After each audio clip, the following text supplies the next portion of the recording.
بہرحال میرا باپ مر گیا۔ مجھے ان کے وکیل نے ان کے آبائی ملک سے اطلاع دی کہ مجھے وہاں آنا ہے اپنی جائیداد اور کاروبار سنبھالنے کے لیے۔ مجھے جانا پڑا۔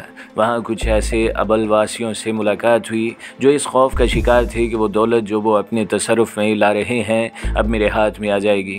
انہوں نے ریشہ دوانیاں شروع کر دیں اور میں نے اس تمام دولت کا تیا پانچا کر دیا۔ لیکن ایک ایسی خبر مجھے وہاں سے ملی جس نے میرے دل و دماغ میں طوفان برپا کر دیا۔ مجھے بتایا گیا کہ میری ماں زندہ ہے، اس کا تعلق ایک ہمسائے اسلامی ملک سے ہے اور وہ وہاں ایک مقتدر ہستی کی حیثیت سے جانی جاتی ہے۔ یہ یقین کرنے کے بعد کہ کہنے والے سچ کہہ رہے ہیں میں یہاں آیا۔ حیدر سماوی کو میری ماں کے بارے میں معلومات حاصل تھیں۔ میں حیدر سماوی سے ملا تو کچھ ایسے حالات کا شکار ہوا جو میرے لیے ناقابل فہم تھے، لیکن میں نے ان پر قابو پا لیا۔ پتہ چلا کہ میری ماں کا تعلق ایک تنظیم سے ہے جو امیر کی وفادار تھی اور موجودہ حکومت کے خلاف کام کر رہی تھی۔ حیدر سماوی سے میں نے وعدہ کر لیا کہ میں اپنی ماں کو سمجھانے کی کوشش کروں گا اور اگر وہ نہ مانی تو وہ تمام ثبوت جو اس تنظیم کے اور خود میری ماں کے خلاف ہیں حیدر سماوی کے حوالے کر دوں گا۔ اور پھر جب ماں سے ملاقات ہوئی تو مجھے اندازہ ہوا کہ وہ دوری جو میرے اور اس کے درمیان رہی ہے ایک سنگی دیوار بن چکی ہے اور اب اس دیوار کے پار دیکھنا ممکن نہیں ہے۔ مجھے شدید مایوسی ہوئی کیونکہ میں نے ساری زندگی اسے مردہ سمجھا تھا اور اس کے لیے ترستا رہا تھا، لیکن میری سخت گیر فطرت اس مجبوری کو قبول نہ کر سکی اور میں نے اپنی ماں کے خلاف تمام ثبوت حیدر سماوی کو دے دیے اور خود یورپ چلا گیا۔ مجھے نہیں معلوم کہ میری غیر موجودگی میں یہاں کیا ہوا۔ تم نے ایک بار مجھے ماں کا وطن یاد دلایا تو میں یہاں آ گیا اور یہاں آنے کے بعد مجھے علم ہوا کہ تنظیم کے افراد کو سزائے موت دے دی گئی ہے اور میری ماں فرار ہو گئی ہے، لیکن میں ماں کے لیے نہیں آیا تھا، بس میں تمہارے ساتھ آ گیا۔ کیوں میں یہ نہیں بتا سکتا۔ ہاں، جو پیشکش تم نے مجھے کی تھی وہ ایک ماں کے لیے تھی، اور ماں تم میری بتائی ہوئی کہانی سے میری ذہنی کیفیت کا اندازہ لگا سکتی ہو۔ میرے دل میں اب کوئی ماں نہیں ہے، چاہے وہ کوئی بھی ہو، چاہے وہ ایک ایسے بیٹے کی ماں ہو جو مر چکا ہے اور وہ اندھی عورت اس کا انتظار کر رہی ہے۔ نہیں، یہ میرے لیے مشکل تھا اور مجھے شدت سے اس بات کا احساس ہوا کہ تم نے میرا انتخاب غلط کیا ہے۔ بس میں اس جنون کے عالم میں ایئرپورٹ سے ہی تم سے جدا ہو گیا، لیکن یہاں کچھ اور ہی دلچسپ حالات میرے منتظر تھے۔ پھر میں نے مختصر ترین الفاظ میں تنجینہ اولیاء کو بعد کی باتیں بتائیں۔ تنجینہ اولیاء کا چہرہ عجیب سا ہو گیا، وہ بہت دیر تک خاموش رہی۔ آدھا گھنٹہ گزر گیا، ویٹر پھر آ گیا اور میں نے مینیو طلب کر لیا۔ پھر میں نے ہی کچھ چیزیں منتخب کر کے اسے لانے کو کہا۔ اس سلسلے میں میں نے تنجینہ اولیاء سے مشورہ نہیں کیا، لیکن اس آرڈر پر میں نے اسے چونکتے ہوئے دیکھا تھا۔ بہت دیر خاموشی سے گزر گئی، میں پرسکون تھا۔ اپنی ایک کہانی میں نے سچ سنائی تھی، لیکن میرے اندر سچ نہیں تھا، اور اس وقت تک سچ پیدا نہیں ہو سکتا جب تک میرے شبے کی تصدیق یا تردید نہ ہو جائے۔ تمہاری گلو خلاصی ہو گئی؟ آخرکار تنجینہ نے کہا۔ ہاں ہو گئی، حیدر سماوی نے احسان کیا ہے۔ مجھے یہ علم ہو جاتا تو تم ایک لمحے اندر نہ رہتے۔ ڈیڈی کے اپنے تعلقات ہیں۔ یقیناً ہوں گے، میں نے کہا۔ اب کیا کرو گے؟ اس نے پوچھا۔ پتہ نہیں، کوئی خیال تو دل میں ہوگا، اس نے کہا۔ بے منزل ہوں، تمام داستان سننے کے بعد تمہیں خود اندازہ ہو گیا ہوگا۔ کسی کے خلوص کو بھی قبول نہیں کیا تم نے؟ اس نے پوچھا۔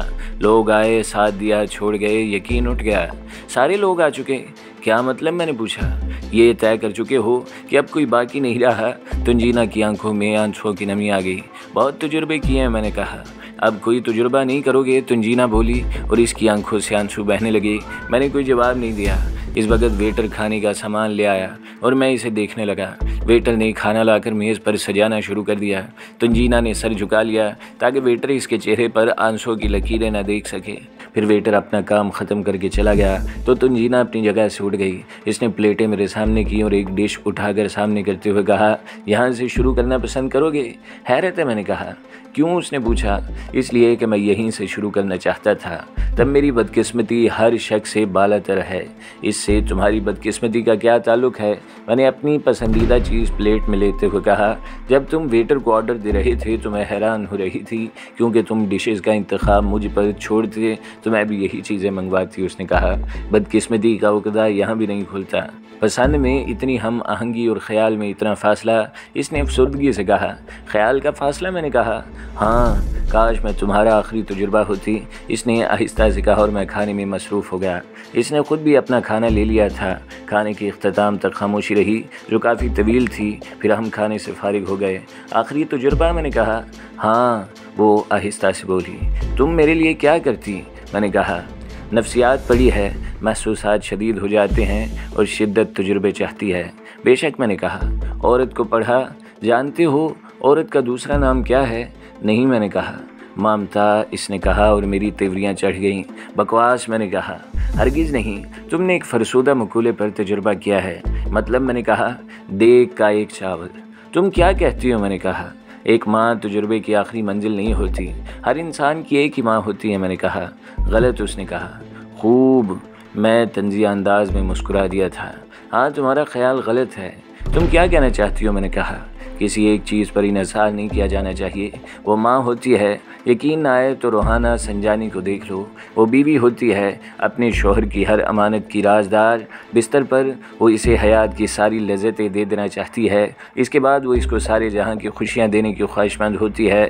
وہ بہن ہوتی ہے تو بھائی کے لیے ایک دعا ہوتی ہے، بیٹی ہوتی ہے تو باپ کی آبرو۔ ہر رنگ میں اس کی چاہت مامتا کا روپ دیتی ہے۔ ان الفاظ سے تنجینا نے اپنے لیے موت منتخب کر لی تھی۔ عورت کو مامتا کا روپ دے کر میرے احساسات پر ایک اور تازیانہ لگا دیا۔ ایک اور قتل کیا تھا اس نے، خود اپنا قتل۔ میں نے عہد کیا، تنجینا، اگر تو غلط عورت نکلی اور میرے شبے کی تصدیق ہو گئی تو میں تجھے زندہ نہیں چھوڑوں گا، ہلاک کر دوں گا تجھے۔ میرے احساسات سے بے نیاز وہ اپنے دلائل دے رہی تھی۔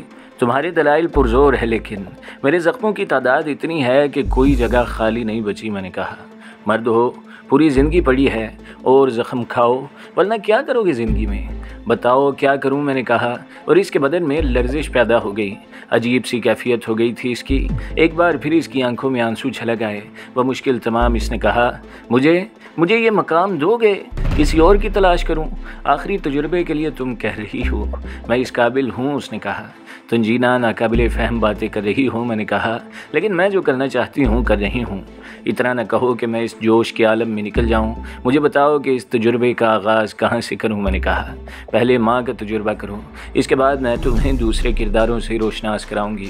کون ہے وہ ماں؟ میں نے کہا۔ روحانہ سنجانی۔ مجھے اس کے پاس لے چلو، میں نے کہا، اور تنجینا کے چہرے سے خون چھلکنے لگا۔ وہ شدت جوش سے سرخ ہو گئی تھی۔ پھر اس نے آہستگی سے کہا، ہم یہاں سے اٹھیں گے۔ میں نے ویٹر کو بلا کر نوٹ اسے دیا اور کہا، ان میں بل کی رقم پوری ہو جائے گی؟ میں نے پوچھا۔ سر، ویٹر نے بل سے 4 گنا زیادہ رقم دیکھ کر بوکھلائی آواز میں کہا، باقی رقم تم رکھ لینا، میں نے کہا۔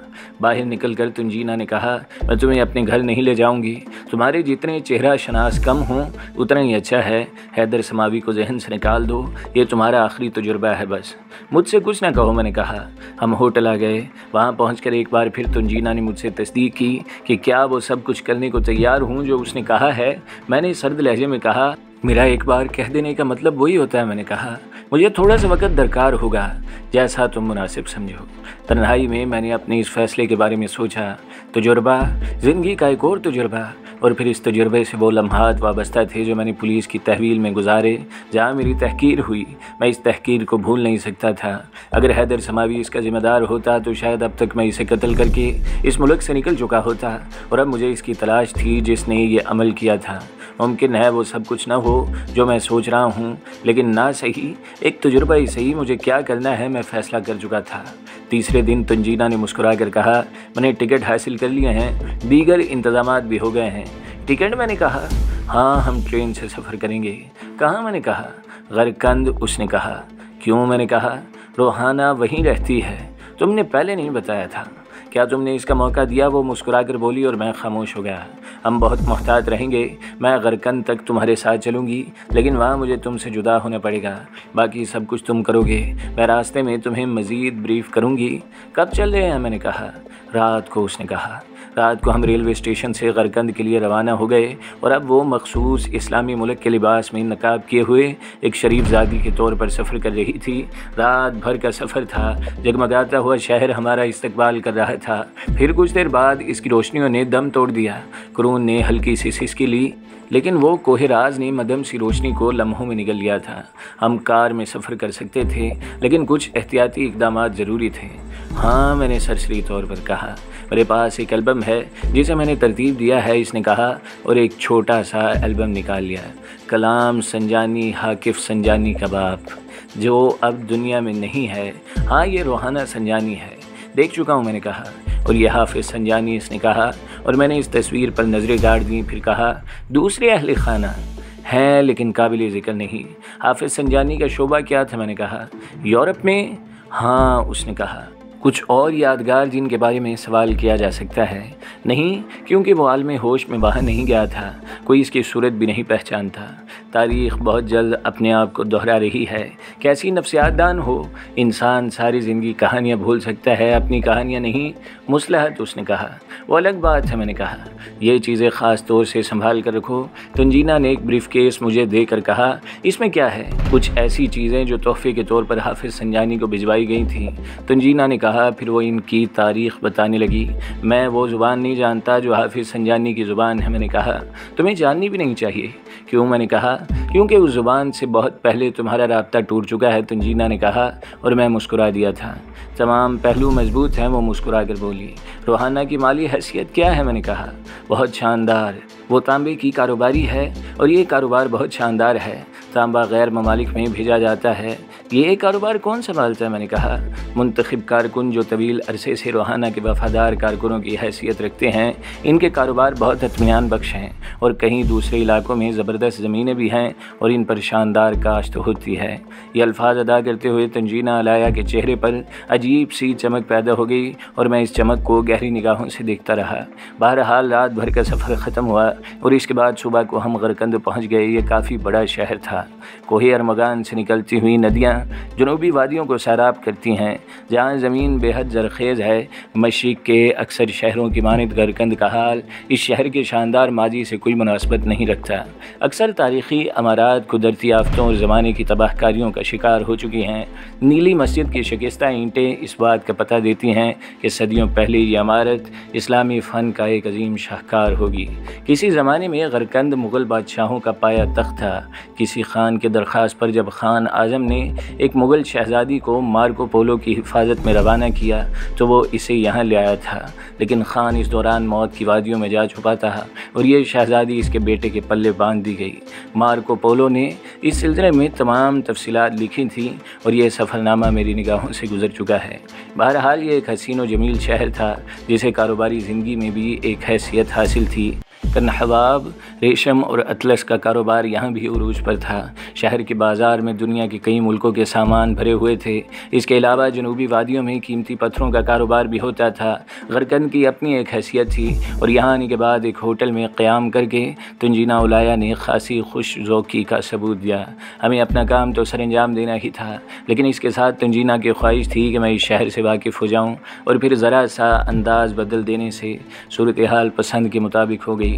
ہم یہاں سے بالکل عام لوگوں کی مانند غرقند کی گلیوں میں گھوم پھر رہے تھے، اور اس کے بارے میں مکمل معلومات حاصل کر رہے تھے۔ تنجینہ علیہ نے مجھے اس کے متعلق اور بھی بہت سی تفصیلات بتائیں، اور ایک ٹیکسی میں بیٹھ کر ہم سیر و سیاحت کے لیے اس ملک کی سرحد کی طرف چل پڑے۔ غرقند سے باہر نکلتے ہی بلند و بالا پہاڑوں کا سلسلہ شروع ہو جاتا تھا۔ اس علاقے کے زمینی مناظر بہت خوبصورت اور دلکش ہیں۔ ہر طرف ہرے بھرے کھیت اور سرسبز وادیاں ہیں۔ تنجینہ علیہ مجھے وادی کے پہلو میں ایک چھوٹے سے خوبصورت گاؤں میں لے گئی، جس کے بارے میں مشہور ہے کہ یہاں حضرت نوح علیہ السلام کی اہلیہ مدفون ہیں۔ تھوڑے فاصلے پر مولاکو نامی قصبہ ہے، صاف ستھرا اور خوشنما پھولوں سے لدا ہوا۔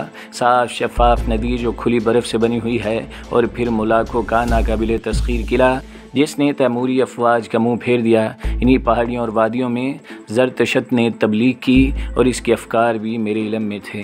جانوروں اور غریبوں سے نیکی کرو، مقدس آگ کو لکڑیوں سے جلائے رکھو۔ خدا نے کہا کہ نیک سوچ، نیک الفاظ اور نیک عمل نجات کا ذریعہ بنتے ہیں۔ زرتشت نے غزنی تک کا سفر کیا، تب بلخ کے بادشاہ نے اپنے آتش پرست ہونے کا اعلان کیا، اور وہ آتش کدوں کا شہر کہلایا۔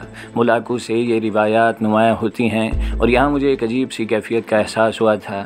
ارد گرد کے پہاڑوں پر بلند آسمان سے دھنک کے گولے نمودار ہو رہے تھے۔ یہ سیر و سیاحت اس قدر حسین تھی کہ انسان کے دل میں عجیب و غریب تصورات پیدا ہو جائیں۔ کچھ فاصلے پر کے چمن کے خوبصورت شہر کی داستانیں تھیں۔ غرض یہ کہ تنجینہ علیہ کے ساتھ باقی وقت تو جیسے گزرا وہ ایک الگ کہانی تھی، لیکن یہاں آنے کے بعد سیر و سیاحت میرے مزاج سے عین مطابقت رکھتی تھی، اور مجھے اس سے بڑا لطف آیا تھا۔ ایک معمولی زندگی عیش و عشرت کی زندگی سے کس قدر بہتر ہوتی ہے، اس کا تجزیہ ہو رہا تھا۔ غضیے کہ یہاں ہم نے 4 دن اسی انداز میں گزارے۔ ان 4 دنوں کے ضیاع سے تنجینہ اولیاء کا تصور کچھ بھی ہو، لیکن میں یہ محسوس کر رہا تھا کہ اس سیاحت نے مجھ پر بہت اچھے اثرات مرتب کیے ہیں، لیکن یہ نہیں کہ میں تنجینہ اولیاء سے متاثر ہو گیا۔ ویسے میں نے اس دوران درجنوں بار محسوس کیا کہ تنجینہ کبھی کبھی اپنی حد عبور کرنے کی کوشش کرتی ہے اور ان حدود کو مختصر کرنا چاہتی ہے جو میرے اور اس کے درمیان تھیں، لیکن بہت سی سرسری طور پر غالباً اس کی فطرت میں بھی انتہا پسندی نہیں تھی، اور میں تو بہرحال اس کا شکار بالکل نہیں تھا، بلکہ ایک شکاری کی طرح اس کی ہر جنبش پر نگاہ جمائے ہوئے بیٹھا تھا کہ کب وہ میرے نشانے پر آتی ہے۔ سیر و سیاحت کا یہ سلسلہ آخرکار ختم ہوا اور اسے تنجینہ ہی نے ختم کیا۔ کہنے لگی، اب تم اس شہر سے مکمل طور پر واقف ہو گئے ہو؟ ہاں، میں نے کہا، حالانکہ تمہیں اس کی چندہ ضرورت ہے تھی، لیکن یہ خوشگوار لمحات میں اپنی زندگی میں ہی سمیٹنا چاہتی تھی۔ سمیٹ لیجیے، میں نے کہا، شاید ایک اور کوشش بھی اس میں شامل تھی۔ کیا؟ اس نے کہا، تمہاری قربت کا احساس، جس میں یہ تصویر پنہا ہو کہ اس وقت میں اور تم تنہا ہے، ہر بوجھ سے بے نیاز۔ ایک سوال ذہن میں ابھرتا ہے، کیا شمعون اولیاء کو تمہاری اس عمل کے بارے میں علم ہے؟ وہ ہنس پڑی، پھر اس نے کہا، کیا تم نے یہ سوال مجھ سے دیر سے نہیں کیا؟ ضروری نہیں سمجھا، میں نے کہا، انہیں علم نہیں ہے تو پھر اتنے دن تک تمہاری غیر موجودگی؟ میں نے کہا، بہانہ کیا ہے میں نے ان سے۔ کیا؟ میں نے کہا، یہی کہ ایک دوست کے پاس جا رہی ہوں کیونکہ بہت دن سے اس سے ملاقات نہیں ہوئی۔ ہاں، میں اور خاموش ہو گیا۔ تب اس دن تنجینہ اولیاء نے مجھے ایک خوبصورت مکان دکھایا جو ایک انتہائی خوبصورت وادی میں الگ تھلگ بنا ہوا تھا۔ ایک چوڑی اور شفاف سڑک سے ایک ذیلی سڑک گہری سڑک گہرائیوں میں اترتی تھی۔ اس سڑک کا اختتام اس خوبصورت سفید عمارت پر ہوا تھا جسے دور ہی سے دیکھ کر دل خوش ہوتا تھا۔ تنجینہ اولیاء نے انگلی اٹھاتے ہوئے کہا، وہ تمہاری منزل ہے۔ میں نے چونک کر اسے دیکھا۔ اپنی فطرت سے جنگ کر رہا تھا میں۔ ایک احمق سی لڑکی مجھے میری منزل دکھا رہی تھی، لیکن شاید میری منزل کی وسعتیں ابھی خود میری نگاہوں میں نہیں سمٹ پائی تھیں۔ وہاں روحانہ رہتی ہے؟ میں نے سوال کیا۔ ہاں، اس نے کہا۔ ٹھیک ہے، آؤ چلے، میں نے کہا۔ واپس آنے کے بعد میں نے کہا، تو پھر اب مجھے کب روانہ ہونا ہے؟ کل صبح 11 بجے، اس نے کہا۔ کیسے جاؤں گا؟ ٹیکسی سے۔ اور سفری کاغذات؟ میں نے کہا، ان کا انتظام میں نے کر لیا ہے۔ کیا مطلب؟ میں نے چونک کر کہا، میں کوئی پہلو تشنا نہیں چھوڑنا چاہتی۔ وہ ابتدائی 3 دن میں نے تم سے اس لیے مانگے تھے، تو کیا تم نے میرے نئے کاغذات بھی تیار کروا لیے؟ میں نے کہا۔ ہاں، اس نے کہا۔ خوب، دکھاؤ، میں نے کہا، اور تنجینہ اولیاء نے وہ کاغذات میرے سامنے رکھ دیے۔ میں ان کاغذات پر نگاہیں جمائے ہوئے تھا۔ جو کچھ اس نے کر ڈالا تھا وہ ناقابل یقین تھا۔ حافظ سنجانی کا ہوائی ٹکٹ جو اس کے نام پر ایشو ہوا تھا، حافظ سنجانی کا پاسپورٹ، تمام لہریں، میری کچھ اسناد جو اصل تھیں، یہ تمام چیزیں ایک ناقابل یقین محنت کا احساس دلاتی تھیں، اور اس کے ساتھ ہی میرے شعبے کو تقویت ہوئی۔ ایک لڑکی اس قدر فعال نہیں ہو سکتی، یہ سارے کام تنہا سر انجام دے دے، اور اس سے یہی ظاہر ہوتا ہے کہ شمعون اولیاء بھی اس کام میں پوری طرح ملوث ہے، اور شبہات نجم غرکندی کے اس بیان سے تقویت پاتے ہیں جس میں اس نے پورے وثوق سے کہا تھا کہ ٹیلی فون پر میرے بارے میں اطلاع دینے والی آواز شمعون اولیاء کی تھی۔ بہرحال یہ لوگ اپنا عمل کر رہے تھے اور میری اپنی کہانی اس سے بالکل مختلف تھی۔ تنجینہ اولیاء اس طرح میرے کام سر انجام دے رہی تھی جیسے مجھے کسی بڑے سفر پر روانہ کرنے والی ہو۔ اور تم کیا اس دوران واپس چلی جاؤ گی؟ میں نے کہا۔ ہاں، لیکن کچھ وقت کے لیے، بعد میں بھی غرقند ہی آ جاؤں گی۔ اس دوران تم پر نظر رکھنا ضروری ہے، لیکن ابتدائی کچھ دن تم پوری محنت سے سنبھالو گے۔ کل سے ٹھیک 1 ہفتے کے بعد کل ہی کے دن کسی بھی وقت تم مجھ سے اسی ہوٹل میں اور اسی کمرے میں رابطہ قائم کرو گے، کیونکہ میں اسے برقرار رکھوں گی۔ میں نے گردن ہلا دی۔ تنجینہ اولیاء نے مجھے ایک مخصوص لباس میں تیار کیا۔ خاص طور پر اس نے مجھے ایک پگڑی دیتے ہوئے کہا، یہ ایک روایتی پگڑی ہے، تم لوگوں کی خاندانی شناخت، اور تمہیں اس پگڑی میں وہاں داخل ہونا ہے۔ ہاں، پگڑی باندھنے کا انداز میں تمہیں بتا دیتی ہوں۔ اور پھر اس نے مجھے پگڑی باندھ کر دکھائی، اور جب میں تیار ہو گیا تو وہ مجھے عجیب سی نگاہوں سے دیکھنے لگی اور دیر تک دیکھتی رہی۔ کچھ دیر خاموش رہنے کے بعد اس نے کہا، تم جا رہے ہو؟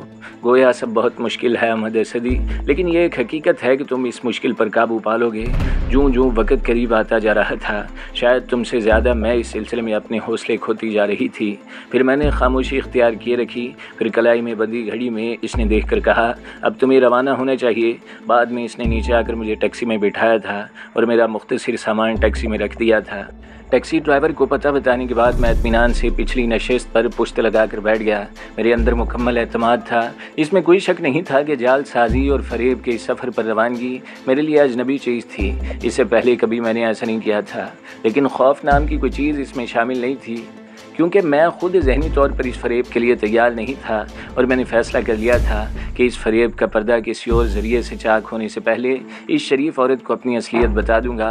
اول تو یہ بھی نہیں کیا جا سکتا تھا کہ مجھے حافظ سنجانی کی حیثیت سے اتنی آسانی سے قبول کر لیا جائے گا جتنی آسانی سے تنجینہ اولیہ نے کیا تھا، اور اس کے علاوہ میرا مشن دہرایا تھا۔ تنجینہ اولیہ کو منظر عام پر لانا میرے لیے بڑی اہمیت کا حامل تھا۔ غرض یہ کہ یہ سفر مختلف خیالات میں جاری رہا، پھر ٹیکسی ذیلی سڑک پر چل پڑی اور میں سب کچھ بھول کر اپنے مشن کی سر انجام دہی کے لیے تیار ہو گیا۔ وہ خوبصورت عمارت میں نے دور سے دیکھی تھی، آہستہ آہستہ قریب آتی جا رہی تھی۔ لکڑی کا ایک بڑا سا گیٹ اس عمارت کا داخلی دروازہ تھا۔ یہاں دو افراد مستعد کھڑے تھے جنہوں نے دور سے ٹیکسی کو دیکھ لیا تھا اور صورتحال معلوم کرنے کے لیے سامنے آئے۔ انہیں ٹیکسی رکوائی اور اشارے سے ان میں سے ایک شخص کو قریب بلایا۔ دونوں ہی میرے پاس آ گئے۔ میں نے کہا، دروازہ کھولو، میں اندر جانا چاہتا ہوں۔ کیا آپ بیگم جان کے مہمان ہیں؟ ان دونوں نے میری وجاہت اور پگڑی کو بغور دیکھتے ہوئے کہا۔ ہاں، میں نے کہا، لیکن ہمیں آپ کے اندر داخل ہونے سے پہلے وجاہت علی سے اجازت لینا ہوگی۔ جو کچھ تمہیں کرنا ہے اسے فوراً انجام دو۔ کیا میں تمہیں اس کی اجازت دوں کہ تم وجاہت علی سے رابطہ کرو؟ تم جاؤ اور وجاہت علی سے کہو کہ ایک مہمان آیا ہے۔ ایک شخص ان میں سے اندر گیا اور میں ٹیکسی روکے ہوئے انتظار کرتا رہا۔ تب میں نے ایک درمیانی عمر کے ایک شخص کو جو اچھی شخصیت کا مالک تھا دروازے پر آتے ہوئے دیکھا۔ وہ باہر نکل آیا۔ میں ٹیکسی کی پچھلی نشست پر بیٹھا ہوا تھا۔ وہ میرے قریب آیا، پھر بولا، آپ کون ہیں اور آپ کو کس سے ملنا ہے؟ تم وجاہت علی ہو؟ میں نے سوال کیا۔ جی، اس نے کہا، میں بیگم جان کا مہمان ہوں اور انہی سے ملنے آیا ہوں۔ کیا تمہیں معلوم ہے کہ ڈاکٹر نے بیگم جان کو کسی ملاقاتی سے ملاقات کرنے کی ممانعت کر دی ہے؟ کیا مجھے تمہارے بہت سے سوالات کے جواب دینے ہوں گے؟ کسی نے کچھ بھی کہا ہے مجھے روحانہ کے پاس لے چلو، یہ اشد ضروری ہے۔ میں نے کہا، معاف کیجیے گا جناب، میں اس عمارت کا منتظم ہوں اور تمام ذمہ داریاں مجھ پر عائد کی گئی ہیں۔ بات یہ نہیں کہ یہ عمارت کوئی ایسا قانون رکھتی ہے جس میں کسی کے ملاقات کے آنے کا وقت ہو۔ اصل مسئلہ یہ ہے کہ بیگم جان بیمار ہیں۔ اگر آپ کسی اور سے ملاقات کرنے آتے تو آپ کو کسی الجھن کا سامنا نہ کرنا پڑتا۔ میں سمجھتا ہوں کہ تم بھی بے قصور ہو، ورنہ شاید میں تم سے برگزشتہ ہو جاتا۔ جاؤ، ان کو بتاؤ کہ ان کا بیٹا آیا ہے، میں نے کرخت لہجے میں کہا، اور سامنے کھڑے ہوئے شخص کی کیفیت خراب ہو گئی۔ اس نے پھٹی پھٹی آنکھوں سے مجھے دیکھتے ہوئے کہا، حافظ سنجانی، کیا میں تمہیں شناخت نامہ پیش کروں؟ میں نے کہا، لیکن وہ شخص پرجوش لہجے میں ان دونوں سے بولا، دروازہ کھولو، دروازہ کھولو، ہمارے مالک، ہمارے مالک۔ اور پھر دونوں آدمیوں نے دروازہ کھول دیا۔ ٹیکسی کو اندر لے گیا۔ عظیم الشان جگہ تھی، دور دور تک احاطے کی دیوار بکھری ہوئی تھی۔ اس کے درمیان ایسے حسین سبززار تھے کہ دیکھ کر آنکھیں کھل جاتی۔ دونوں طرف تالاب بنے ہوئے تھے جن میں سفید بطخوں کی قطاریں جوک در جوک تیر کر رہی تھیں۔ تالاب کا پانی گزرگاہ کے نیچے سے گزر گیا تھا۔ اس کے دونوں حصے نیچے سے آپس میں ملے ہوئے تھے۔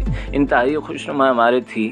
سامنے ہی پورچ تھا جس میں 4 گاڑیاں کھڑی ہوئی تھیں، 2 لینڈ کروزر اور 2 اعلیٰ درجے کی دوسری خوبصورت گاڑیاں۔ میں ٹیکسی سے نیچے اتر آیا۔ جس شخص کا نام وجاہت علی تھا وہ دوڑا چلا آ رہا تھا اور پھر ٹیکسی کے پاس رک گیا۔ آپ نیچے اترائیے محترم، سامان کا بندوبست ہو جاتا ہے، آپ براہ کرم میرے ساتھ آئیے۔ پھر اس نے ایک ملازم کو جو تھوڑے فاصلے پر کھڑا ہوا تھا اشارہ کر کے کہا، ٹیکسی کو بل ادا کرو، سامان اتار کر اندر پہنچاؤ۔ آئیے محترم۔ اور میں اس کے ساتھ پروکار انداز میں چلتا ہوا اندر داخل ہو گیا۔ اس کے انداز سے یوں محسوس ہوتا تھا جیسے وہ مجھ سے کچھ کہنا چاہتا ہو لیکن زبان ساتھ نہ دے رہی ہو۔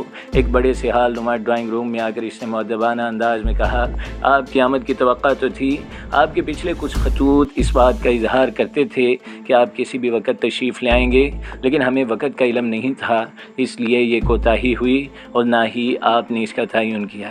ہاں، میں نے اچانک یہ آنا مناسب سمجھا۔ والدہ محترمہ کیسی ہیں؟ ابھی تم نے کہا کہ وہ بیمار ہیں۔ ہاں، وہ سخت بیمار ہیں، بہت دنوں سے صاحب فراش ہیں۔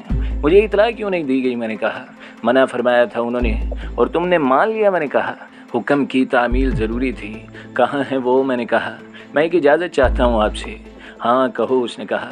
کیا ڈاکٹر تحمیر فرزندی کو طلب کرنا مناسب ہوگا آپ کے خیال میں؟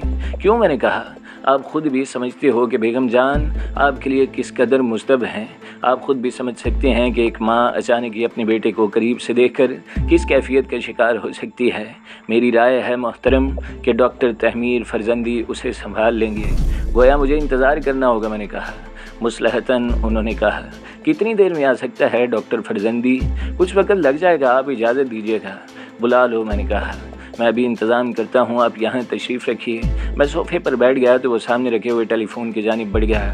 پھر اس نے نمبر ڈائل کیے اور تھوڑی دیر کے بعد رابطہ قائم ہو گیا تو وہ بولا، ڈاکٹر فرزندی، آپ جس حال میں بھی ہیں لمحوں کے اندر یہاں پہنچ جائیں۔ اوہو، میں آپ کو فون پر کچھ نہیں بتا سکتا۔ ہاں، آپ بیگم جان کے لیے ایسے انتظامات کر کے آئیے کہ اگر انہیں کوئی ذہنی جھٹکا لگے تو آپ انہیں سنبھال سکیں۔ آپ براہ کرم ٹیلی فون پر اتنے سوالات مت کیجیے، میں آپ کا بے چینی سے انتظار کر رہا ہوں، اس نے کہا۔ آپ کتنی مصروف ہوں، اپنی ہر مصروفیت چھوڑ کر آ جائیں۔ جی بہت شکریہ۔ اس نے ٹیلی فون بند کر دیا اور میرے قریب آ گیا۔ دل چاہتا ہے کہ کتے کی طرح آپ کے قدموں میں لیٹ جاؤں۔ آپ نہیں سمجھ سکتے کہ میں اس وقت کتنی بڑی خوشخبری سے دوچار ہوا ہوں۔ آپ کا آنا شد ضروری تھا، لیکن لوہانہ کا حکم تھا کہ جب تک آپ خود اپنے طور پر آنا بہتر خیال نہ فرمائیں گے، آپ کو بلایا نہ جائے۔ میرا بس چلتا تو بہت پہلے آپ سے درخواست کرتا کہ آپ تشریف لے آئیے۔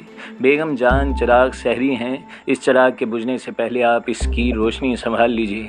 کیا وہ بہت بیمار ہے؟ میں نے کہا۔ ہاں، ڈاکٹر فرزندی کا کہنا ہے کہ وہ سینے پر ایسا کوئی بوجھ سنبھالے ہوئے ہیں جو ان کی زندگی کو تیزی سے گھلا رہا ہے۔ اگر وہ اپنا بوجھ کسی پر ظاہر کر دیں تو صحت کی کچھ علامتیں نمودار ہو جائیں۔ میری ماں کے دل پر میری جدائی کے علاوہ اور کون سا بوجھ ہو سکتا ہے؟ میں نے کہا، اور مجھے خود اپنے آپ پر حیرت ہوئی۔ میں تو اچھا خاصا اداکار تھا اور خوب اداکاری کر رہا تھا، حالانکہ یہ سب کچھ میری فطرت سے بالکل مختلف تھا۔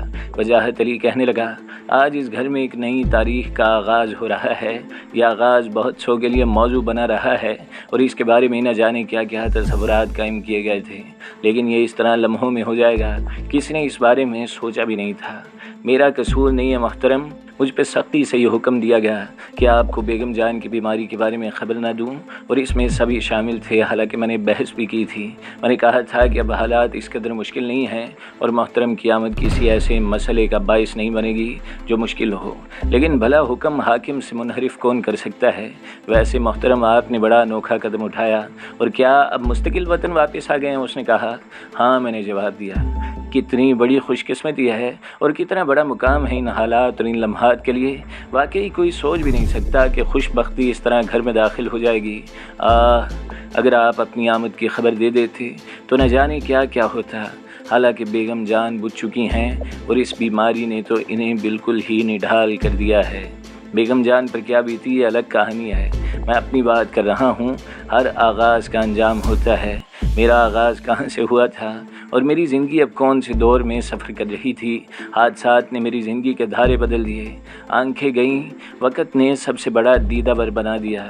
وہ کچھ دیکھا جو کم ہی دیکھنے میں آتا ہے، اور اگر میں دنیا سے کنارہ کشی کر کے گوشہ نشین بھی ہو جاؤں تو کون جانے کب کوئی نئی کہانی سفر کرتی ہوئی مجھ تک پہنچ جائے۔ زندگی نے کوئی نئی کروٹ بدلی تو وعدہ کرتا ہوں کہ آپ کو اپنا رازدار ضرور رکھوں گا۔